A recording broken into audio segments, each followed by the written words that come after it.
अब तो बुढ़ापा आ रहा है, अब क्या करोगे? यदि आपको नरवीर सिंह से अच्छा कोई एमएलए दिखाई देता हो किसी दल का भी, नरवीर सिंह जाएगा तो सीधा राजभवन जाएगा। 3 महाशक्तियों का टेलीफोन एक ही नंबर से मैं भी उधर हाथ पार जोड़ूंगा आपके। इस सोशल मीडिया पे आप प्रचार करोगे, नरवीर सिंह का काम चल जाएगा। गुड़गांव और हरियाणा का विकास चाहते हैं तो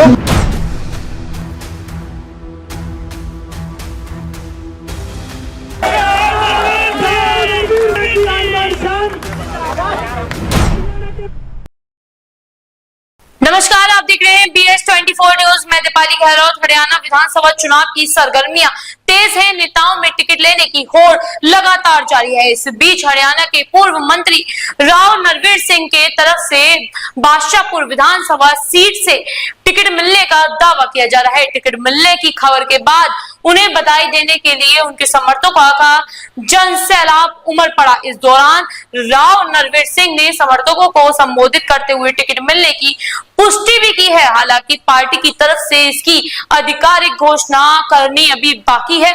इस दौरान हमारे संवाददाता विनोद यादव से बातचीत के दौरान राव नरवीर सिंह ने क्या कुछ कहा है, आइए चलिए रिपोर्ट दिखाते हैं। इस वक्त हम गुरुग्राम के जॉन हॉल पे मौजूद है, स्वतंत्रता सेनानी भवन जो है, और यहाँ पे राव नरवीर सिंह को बीजेपी के तरफ से बादशाहपुर विधानसभा से टिकट कंफर्म होने के बाद उनके समर्थकों का हुजूम जो उमड़ा है और इसी के परिप्रेक्ष्य में कार्यक्रम किया गया है। और आप देख सकते हैं उनके समर्थकों से उनके लिए बधाई का तांता लगा हुआ है और हम कोशिश कर रहे हैं उनसे बात करने के लिए, लेकिन समर्थक से काफ़ी ज़्यादा संख्या में वो घिरे हुए हैं। और आप देख सकते हैं टिकट मिलने के बाद जो उनके समर्थक है यहाँ पे बहुत ही अधिक संख्या में एक तरह से जन सैलाब उमड़ा है और सभी उन्हें बधाई दे रहे हैं। हमारे मुख्यमंत्री जी मरोला नहीं आते थे, मैंने कभी नहीं कहा इस अफसर को लगाओ, ईमानदारी से कहता हूँ आज, लेकिन जो लगा दिया वो उसी ने काम किया कि मैंने कहा हमने लगवाया है। उस आदमी के अधिकारी की हिम्मत का, जिस दिन चाहेगा नरवीर सिंह उसको बदलवा देगा, ये मेरी हिम्मत थी, इसलिए काम करते। साथियों, 14 से 19 विकास देखा आपने, और मैं मानता हूं 19 के बाद, क्योंकि हमारे विधानसभा क्षेत्र में आजाद प्रत्याशी जितना विकास नहीं हो पाए, वही सरकार भारतीय जनता पार्टी की 14 से 24 तक, आज तक भारतीय जनता पार्टी की सरकार है। लेकिन नुमाइंदा ना होने की वजह से इस इलाके में विकास के काम नहीं हो पाए जो लोग उम्मीद लगाते थे, क्योंकि मुख्यमंत्री के पास काम बहुत होता है। आप में से भी यदि कोई मुख्यमंत्री बन जाए तो उसके पास राजनीतिक, प्रशासनिक और बहुत काम होते हैं। यदि उसके पीछे पड़ोगे आप, तब जाके आप अपने इलाके का विकास कर सकते हो। मुख्यमंत्री भी अपनी विधानसभा क्षेत्र में सब लोगों से नहीं मिल सकता, उसको टाइम नहीं मिलता। मंत्री बन जाता उसको थोड़ा कम मिलता है, मैंने फुर्सत में होता है, वो ज्यादा मिल सकता है। तो उसको चंडीगढ़ तो हफ्ते में 1 दिन मीटिंग के लिए जाता है एक एमएलए, बाकी 6 दिन तो खाली है ना। फिर आपका विधायक आपके बीच में क्यों नहीं आए? सोचो, नरवीर सिंह मंत्री होने के बाद, और नरवीर सिंह छोटा मंत्री नहीं था, पावरफुल मंत्री था ना, आपको उपलब्ध रहा पूरे टाइम।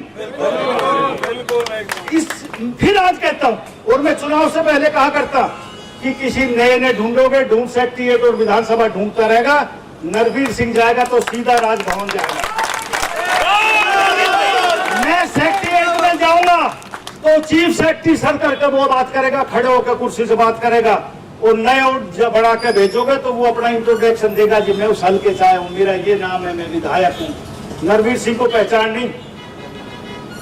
कल मैं बहुत दिनों के बाद अमित शाह जी के घर पे गया, कई दरवाजे, हजारों की पुलिस लग रही। मैं जैसे ही गेट पे गया तो एक पुलिस वाले ने सलूट मारा, मैं नहीं जानता उसको, बोला आप राव नरवीर है?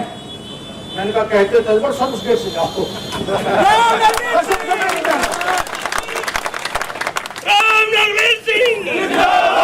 तो मैं ये कहता हूं साथियों, यदि आपको नरवीर सिंह से अच्छा कोई एमएलए दिखाई देता हो किसी दल का भी, चुनाव का पूरा 1 महीना, 4 तारीख 5 तारीख को वोट पड़नी है अगले महीने, खूब सोचना कि भाई ये प्रत्याशी अच्छा, ये ज्यादा काम कर सकता। वोट का अधिकारी वो है जो सहजता से आपको मिल सके और आसानी से आपके काम करा सके। कभी ये मत सोचना कोई कहे कि नरवीर सिंह पैसे लेकर नहीं, मैं तो जब चुनाव लड़ता हूं, चुनाव में घर आके कोई चंदा दे जाए, गांव में दे जाए, चुनाव के अगले दिन जीतने के बाद किसी का गांव में भी चंदा नहीं लेता, वो रिश्वत है। चुनाव के 7 चुनाव लड़ा हूं, किसी के घर चंदा मांगने नहीं गए। जितने दुनिया में बैठे पैसे वाले, नरवीर सिंह, कोई आदमी ये कहते मेरे से घर चंदा मांग रहे हैं, मैं नहीं गया। कोई कितना ही बड़ा लाट साहब हो, नरवीर सिंह के घर आके दे जाए, 1 रुपया दे जाए, करोड़ का करोड़ दे जाए, 1 का। किसी की हैसियत 1 रुपए की, किसी की 1000 की, किसी की लाख की, बराबर है। वो है चंदा जो चुनाव के समय उसके बाद जो मारा डालेगा वो है रिश्वत।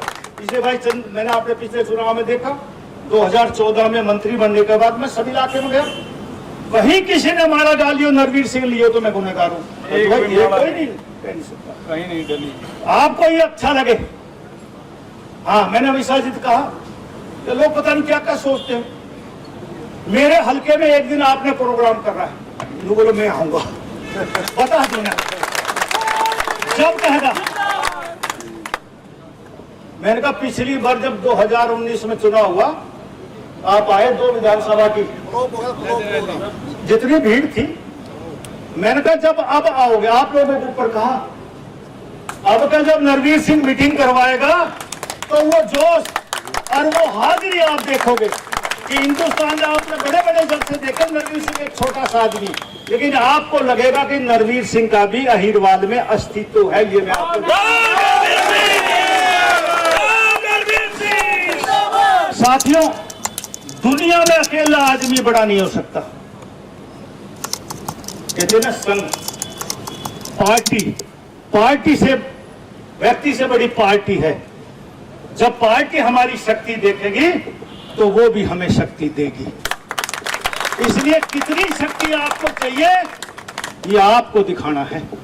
ये आने वाला चुनाव इस अहिरवाल के भाग्य का फैसला करेगा। बड़ी बड़ी ताकतें हक में ना होते हुए भी आपकी ताकत से मुझे टिकट मिली।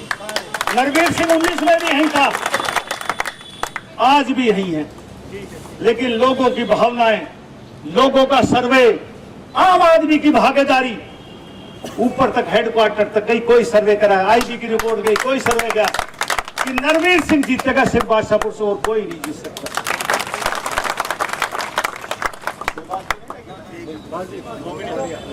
और भाई, भारतीय जनता पार्टी की सरकार बनेगी। बहुत से लोग कहते हैं कांग्रेस का बहुत जोर है, होगा।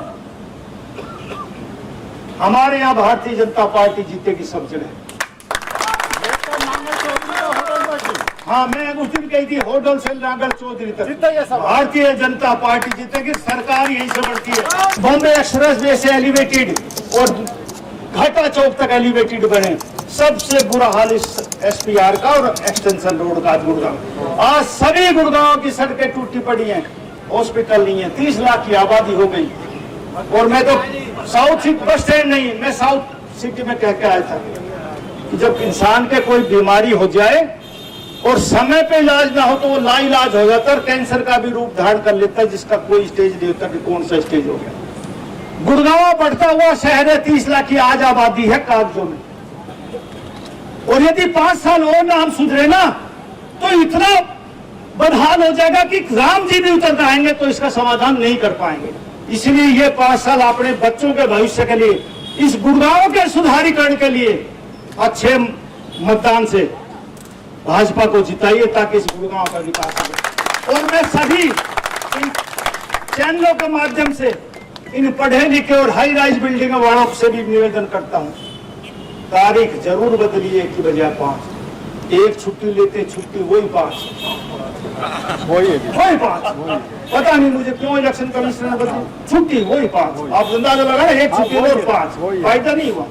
लेकिन प्रत्याशियों को ज्यादा मिलना हो जाएगा 3-4 दिन, ये हमें तो फायदा हुआ कि आम जनता से और मिल सकेंगे, छुट्टी का कोई फायदा नहीं हुआ।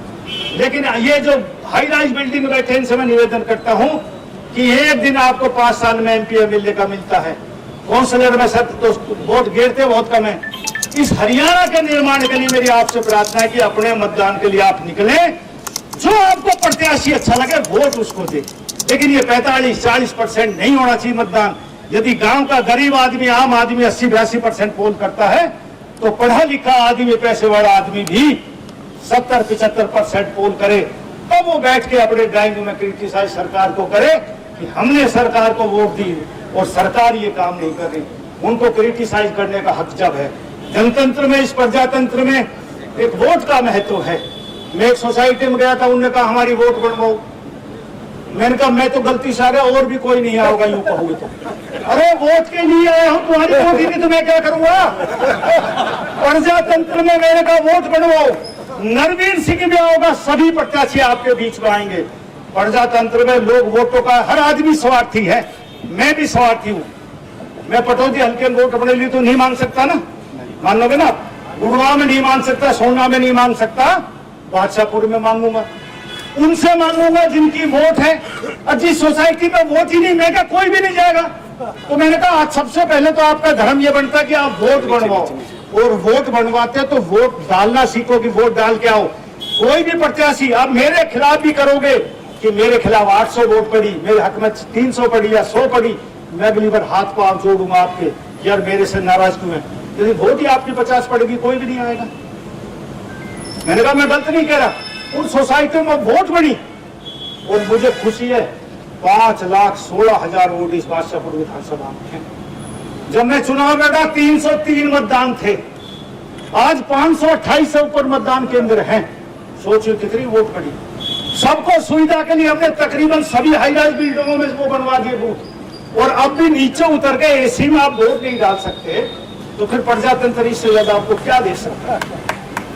हम तो 5 मिनट आप नीचे उतर के लिफ्ट से आए, आप वोट करिए, आप ऊपर चले जाइए। इससे भी ज्यादा आप हिल स्टेशन पे इस बरसात के दिनों में आप घूमने जाओगे तो पहाड़ तो वैसे ही दरक रहे हैं आजकल। तो मेरी आपसे प्रार्थना है, मतदान आप जरूर करें और आपके दिल से आवाज आए तो भारतीय जनता पार्टी को जिताए। हमारे यहाँ काम पहले भी भारतीय जनता पार्टी ने किया, आने वाले समय में भी भारतीय जनता पार्टी करेगी। और ये दुनिया की और देश की बड़ी पार्टी है। और मैं फिर कहता हूं, मैं मनोहर लाल जी के साथ रहा, नायब सैनी मेरे साथ मेरा छोटा मंत्री रहा है, मैं कैबिनेट मिनिस्टर था, वो स्टेट मिनिस्टर था। 4.5 साल बाद वो लोकसभा में चला गया। शुरू का 1 साल वो MLA रहा। बहुत निहायत अच्छा आदमी, शरीफ आदमी है, ईमानदार आदमी है, मिलनसार आदमी। आपको तो पकड़ के खेच लोगे, चल तो आज मुख्यमंत्री रुक जाएगा, सबकी सुनेगा। मगर यार तू परसों आया मुझसे मिला, मगर कोई पकड़ ले लेट हो जाए, कोई भाई कोई पकड़ ले तो मैं रुक जाऊँ, मेरी मजबूरी में रुक जाऊँ। छोटा लगा कोई हाथ तो लगा के दिखा देखा आपने मुख्यमंत्री को हाथ तो लगा दे, जयराम जी हम भी रहे साथ। इतना शरीफ आदमी पकड़ के फैसले, उससे शरीफ आदमी। मेरी बदकिस्मती इसके शादी में 6 मुख्यमंत्री, कोई 11वां मुख्यमंत्री हरियाणा का, मैंने 6 के साथ। आप खुद मुख्यमंत्री बनोगे। और सब से अच्छा और शरीफ मिलनसार मुख्यमंत्री है। सबकी कंपेरिजन करें तो भाई बारिश आ रही है, इंद्र देवता अच्छा है। जय हिंद। जनता को ये कहना चाहूँगा कि हरियाणा में तीसरी बार भारतीय जनता पार्टी का आप सरकार बनाएं, और यदि गुड़गांव और हरियाणा का आप विकास चाहते हैं तो भारतीय जनता पार्टी के पक्ष में मतदान करें। कल अमित शाह जी से मुलाकात हुई थी, क्या पूरी विस्तार से चर्चा हुई? राजनीतिक दृष्टि से चुनाव का समय राजनीतिक बातें ही होंगी। अब सारी बातें टीवी पर नहीं बताई जाती, लेकिन अच्छी बातें हुई, ये मैं कह सकता हूँ। आपकी तरफ से कहा गया था अगर बीजेपी टिकट नहीं देगी तो कांग्रेस में चला जाऊंगा, इसके बाद बीजेपी ने आपको टिकट दिया है। मैंने कहा था नहीं दिएंगे। जब मैं 2011 से भारतीय जनता पार्टी में 24 होगी, मुझे पार्टी टिकट दे रही है। जब नहीं दिया, जब भी मैं नहीं गया, अब तो पार्टी मुझे टिकट दे रही है, मैं क्यों जाऊंगा।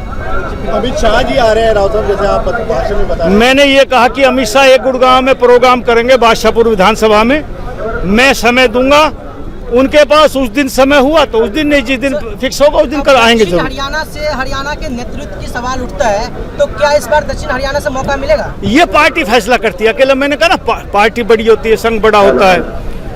गठजोड़ में हमेशा जो शक्ति होती है ना, वो मुट्ठी बंद में होती है। एक व्यक्ति कभी मुख्यमंत्री नहीं बन सकता। यदि एक बनता है तो हमारे यहाँ तो बहुत मुख्यमंत्री हैं। पार्टी जिसे चाहेगी वो मुख्यमंत्री बनेगा, और मैं मुख्यमंत्री की रेस में नहीं हूँ। हाँ, ये भी सोच लेना, कहीं ये चला हो कि मैं पार्टी जो फैसला करेगी उसके साथ, और मेरी इच्छा नहीं है। मैं तो 25 साल पहले कोशिश कर चुका कि मैं मुख्यमंत्री बनूं। अब तो बुढ़ापा आ रहा, अब क्या करूँ। तो जैसे कि आपने इन्हें सुना और इन्होंने कहा कि जो पार्टी का फैसला है वही सर्वमान्य होगा और पार्टी की तरफ से इन्हें मौका मिला गया है और फिर से इस बार बीजेपी की सरकार हरियाणा में बनने जा रही है। तो जैसे कि आपने देखा कि विनोद यादव जी से किस तरीके से राव नरवीर सिंह ने बातचीत की, क्या कुछ कहा, उनके सवालों के क्या कुछ जवाब दिए। तो ऐसी तमाम अपडेट्स लिए बने रहे BS24 न्यूज के साथ। कमेंट करना ना भूले। धन्यवाद।